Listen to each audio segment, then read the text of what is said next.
নমস্কার বন্ধুরা, আজকে আবারও চলে এলাম নতুন একটি ভিডিও নিয়ে। আজকে আমি আপনাদের সাথে শেয়ার করছি একটি ডিনার রেসিপি, যেমন সুস্বাদু আর তেমনই স্বাস্থ্যকর আর খুব সহজ পদ্ধতিতে বানিয়ে ফেললাম এই মিষ্টি কুমড়োর পরোটা।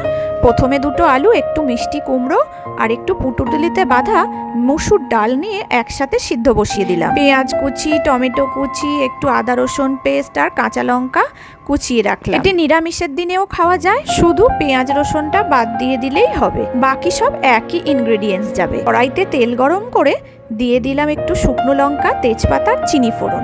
তার উপরে দিয়ে দিলাম একটু পেঁয়াজ কুচি, টমেটো কুচি আর একটু নুন। পেঁয়াজটা নরম হয়ে এলে দিয়ে নিলাম সামান্য মশলা, হলুদ গুঁড়ো, কাশ্মীরি লঙ্কার গুঁড়ো, একটু জিরে গুঁড়ো, ধনে গুঁড়ো, গোলমরিচের গুঁড়ো আর একটুখানি বিরিয়ানি মশলা দিয়ে ভালো করে কষিয়ে সিদ্ধ করা আলু আর দিলাম ডালটা আর মিষ্টি কুমড়ো সব দিয়ে ভালো করে কষিয়ে নিলাম। একটু টাইট করার জন্য দিয়ে নিলাম একটা বিস্কিটের গুঁড়ো, একটা মেরি বিস্কুট ভেঙে দিয়ে দিলাম। এই যে পরোটার জন্য পুর রেডি। এবার ঠান্ডা করতে দিলাম পুরটাকে। মেখে নিলাম আটা, একটু নুন দিয়ে আর জল দিয়ে, আর কিচ্ছু ময়ান দিইনি।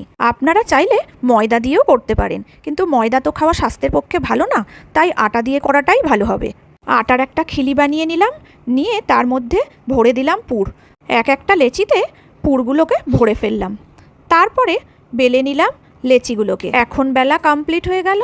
এক্সেস আটাটাকে ভালো করে ঝেড়ে নিলাম, নিয়ে দিয়ে দিলাম তাওয়াতে।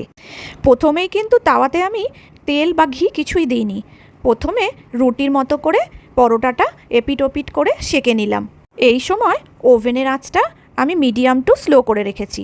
তারপরে দিয়ে নিলাম একটু ঘি, ভালো করে এপিট ওপিট ভেজে নিলাম। এই যে এখন রেডি হয়ে গেল আমার মিষ্টি কুমড়োর পরোটা। সার্ভ করার জন্য একটা বাটিতে নিয়ে নিলাম টমেটো কেচাপ, আর একটুখানি মেয়োনিজ, আর একটুখানি ম্যাঙ্গো পাল্প, আর নিলাম একটু আমচুর পাউডার, একটু চাট মশলা আর বিট নুন আর একটু গোলমরিচ, সব একসাথে ভালো করে মিশিয়ে নিলাম। আর একটু গন্ধরাজ লেবুর রস দিয়েছিলাম আর দই।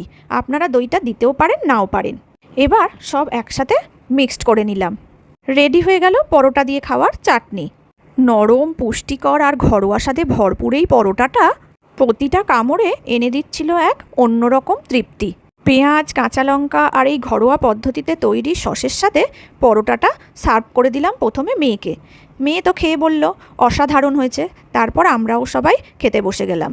আপনারাও এই রেসিপিটা ট্রাই করে দেখতে পারেন। রোজ তো আর রুটি তরকারি ভালো লাগে না, এক আধ দিন এরকম ভিন্ন স্বাদের ডিনার হলে বেশ জমেই যাবে ডিনারটা। কেমন লাগলো বন্ধুরা আজকের ভিডিওটি? যদি ভালো লাগে লাইক, কমেন্ট, ফলো করে দেবেন। আর যাই তবে